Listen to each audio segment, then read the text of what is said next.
ഇന്ന് നമ്മുടെ ബ്രേക്ക്ഫാസ്റ്റ് ആലു പൊറോട്ടയും ബ്രെഡ് സാൻഡ്വിച്ചുമാണ്. പാക്കേജിൽ അടങ്ങിയിട്ടുള്ളതാണ് ഇതൊക്കെ.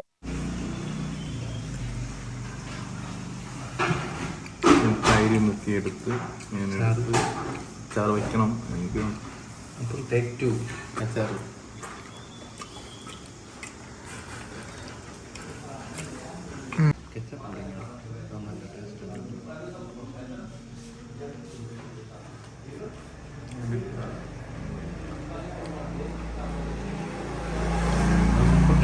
ഇന്നത്തെ യാത്ര യമനോത്രിയിലാണ്. നമ്മൾ റെഡിയായി ബ്രേക്ക്ഫാസ്റ്റ് ഒക്കെ കഴിച്ച് നേരെ അങ്ങോട്ടേക്ക് തിരിക്കുകയാണ്. ബാർക്കോട്ടിൽ നിന്ന് ഏകദേശം 2 മണിക്കൂറോളം യാത്രയുണ്ട്. ചാർദം യാത്ര പോകുന്ന ഭക്തർ ഓൺലൈൻ രജിസ്ട്രേഷൻ അല്ലെങ്കിൽ സ്പോട്ട് രജിസ്ട്രേഷൻ നിർബന്ധമായി ചെയ്യണം.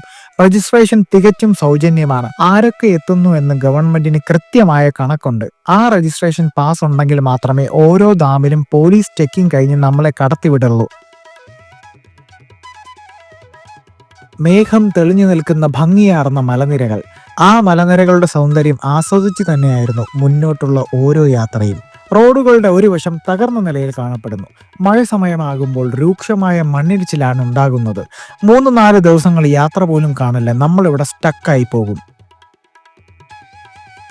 പോകുന്ന വഴിയിലായി പോലീസിന്റെ ഒരു ചെക്ക് പോയിന്റ് ഉണ്ടായിരുന്നു. രവി ഗോർ പോലീസിന് വേണ്ടിയുള്ള എല്ലാ ഡോക്യുമെന്റ്സും കാണിക്കാൻ വേണ്ടി പോയി.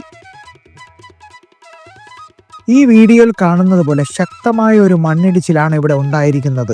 ആ മഴ സമയത്ത് അത്രത്തോളം രൂക്ഷമായിരിക്കും ഓരോ മണ്ണിടിച്ചിലും. ഇവിടെ വരുന്ന പലരുടെയും ജീവൻ ഭീകരമായ മണ്ണിടിച്ചിൽ കാരണം നഷ്ടപ്പെട്ടിട്ടുണ്ട്. ഇതിലെ കൂടെ വെള്ളം വരുന്ന ആലോചിക്കാം. നമ്മൾ യാത്ര ചെയ്യുമ്പോൾ പോലും മലയുടെ മുകളിൽ നിന്ന് ധാരാളം കല്ലുകൾ വീണിട്ടുണ്ട്. പൊടിയൊക്കെ അടിച്ച് വണ്ടി മൊത്തത്തിൽ ചെളിയാണ്. മലയുടെ മുകളിൽ നിന്ന് വെള്ളം വീഴുന്നത് കണ്ട രവി ഗോർ വണ്ടി ഒന്ന് കഴുകാമെന്ന് പറഞ്ഞു.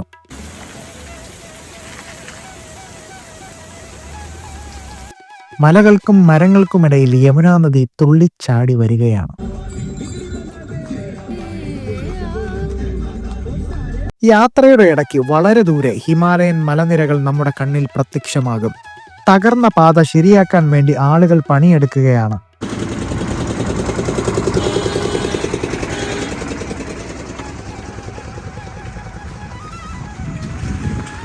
യമുനോത്രിക്ക് മുന്നേ ഉള്ള ഒരു മെയിൻ ടൗൺ ആണ് ഹനുമാൻ ചട്ടി. ട്രാവലർ നിറയെ യമുനോത്രിയിലുള്ള ആളുകളെയും കൊണ്ട് പൊയ്ക്കൊണ്ടിരിക്കുന്നു. 6 കിലോമീറ്ററോളം ദൂരം നടക്കാനുണ്ടെന്നാണ് അറിഞ്ഞത്. അതും കുത്തനെയുള്ള കയറ്റവും. എത്രയും പെട്ടെന്ന് പോയാൽ അത്രയും നേരത്തെ റൂമിലെത്താൻ പറ്റും.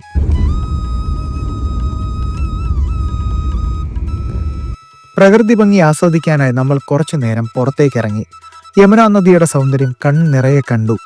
ഈ ഭംഗിയൊക്കെ കണ്ടറിഞ്ഞ് മനസ്സ് അത്രയധികം സന്തോഷമായി.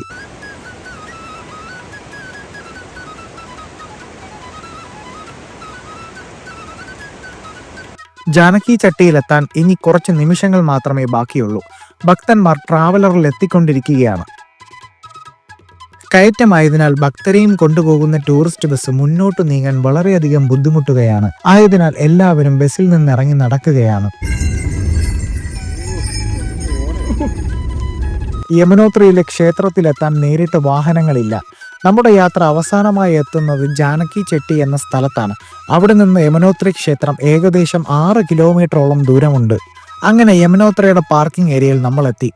ഡ്രൈവറായ രവി ഗോർ പാർക്കിംഗ് സ്ഥലത്ത് വെയിറ്റ് ചെയ്യാമെന്ന് പറഞ്ഞു. ക്ഷേത്രത്തിലേക്ക് പോകാനുള്ള യാത്ര ജാനകി ചട്ടിയിൽ നിന്ന് നമ്മൾ തുടങ്ങി.